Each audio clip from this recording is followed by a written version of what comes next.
عراق کۆبووە بە تایبەت وەزیری پەروەردەی عراق لەگەڵ بەڕێوەبەری بەشەکانی وزارەت هەروەها لەگەڵ محەممەد شیع سوودانی باس لەوە کرا کە داوای کردووە وانەبێژانی هەرێمی کوردستانیش دابمەزرێنن. ئێستا شاندێک لە نوێنەرانی وانەبێژان لە بەغدادن بە نیازن کە ئەمڕۆ چاویان بە تەیفسامی بکەوێ، ئەویشدا بە هەمان شێوە داوای ئەوە دەکەن کە لە سەر بەغداد دابمەزرێن. بۆ زانیاری زیاتر ئێستا بەڕێز عەلی ڕەوفم لەگەڵی نوێنەری مامۆستانی وانەبێژ لە هەرێمی کوردستان. مامۆستای بەڕێز بەخێر بن. ئێوە ئەمڕۆ بۆ هاتوون بۆ بەغداد، داوای چی ئەکەن؟ بڕیار لەگەڵ چیای کۆ ببنەوە؟ بەناوی خی گەورە و میێرەبان، ئێمە ئەوڕۆ بە نوێنەرایەتی سەرجەم مامۆستانی وانەبێژ هاتوین لەگەڵ لایەنی پەیوەندیداری عراقی چەند کۆبوونەوەیەک ئەنجام دەدەین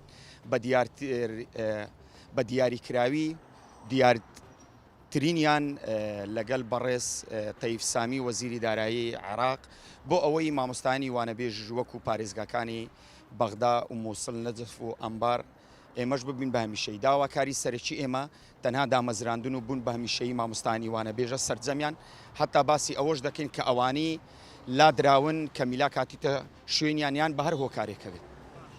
وەزیری پەروەردە لە بەغداد بدوێنێ، دوو ڕۆژ لەگەڵ لایەنی عراقی کۆبووەوە، ئەو چی کردووە؟ بۆچی مەسەرەن لەگەڵ ئەوان نەهاتن ئێوە بە هەمان شێوە؟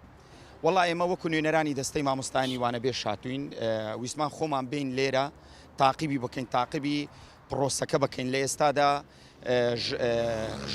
37,700 مامۆستای وانەبێژ ناویان نێنراوە بۆ وەزارەتی دارایی عراق. لەوێن دەریش یعنی پرۆسەکە لە کۆتاییدایە وردبینیەکە.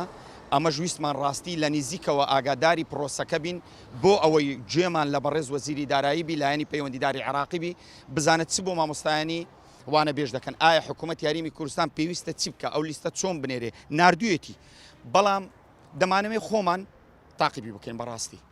ئەوان بەڵێنی تەیف سامی چ بەڵێنێکی بە ئێوە داوە، ینی بۆی ئەمڕۆ گفتوگۆی لەسەر بکەن یا بەرپرسانی عراق بەڵێنی گرێبەستبوون کراوە یاخود دامەزرانی هەمیشەی دێ؟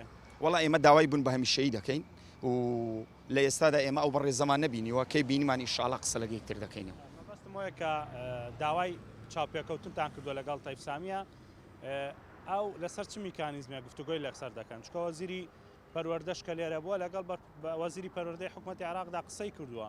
ئەمانەی کە 37,700 مامۆستای وانەبێژن دەتانەوێت بن بە گرێبەست، دەتان بن بە هەمیشەیی لەگەڵ ئەوەشدا. ئایا دەتوانن لە قوتابخانەکانی عراقدا یاخود قوتابخانەکانی هەرێمی کوردستاندا دەوام بکەن؟ ئەوە تایبەتە بە هەرێمی کوردستان هەرسێ پارێزگا، هەم هەولێر و هەم دۆک و هەم لەگە سولەیمانی هەم لەگە هەڵەبچەش، هەر چوار پارێزگایە.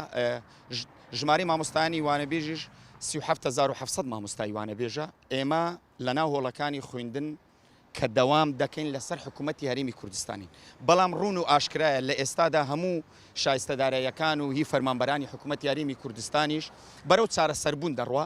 بۆیە ئێمەش ئەو سەردانەمان ڕێخستی، ئێمەش بەشێکین لە عێراق، ئێمە کوردین، شانازی بە کورد بوون خۆمان دەکەین، بەڵام لە ئێستادا هەر سێ پارێزگا بەشێکە لە عێراق کە مامۆستایانی وانەبێژی عێراق دامەزراون. ئێمەش داوا دەکەین وەکو ئەوانەی عێراق ئێمەش ببین بە هەمیشەی.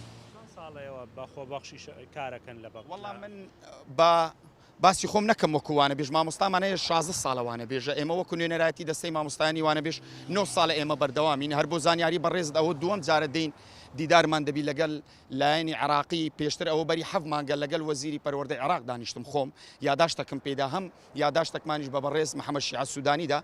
ئەمڕۆژ ئینشاءڵڵا بەڕێز تەیف سامی دەدینی و لەگەڵ لژنەی پەروەردە و لژنەی دارایی لە حکوومەتی لە پەرلەمانی عراق.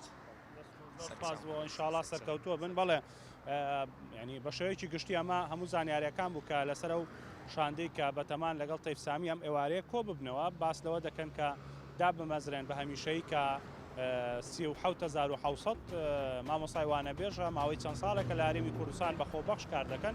دەیانەوێت هاوشێوەی بە ئەو وانەبێژانی کە پێشتر لەلایەن حکوومەتی عراقەوە دامەزرێن، ئەمانیش بە هەمان شێوە لەسەر سەرکی وزارەتی پەروەردەی حکوومەتی عراق دامەزرێن. بەڵێ.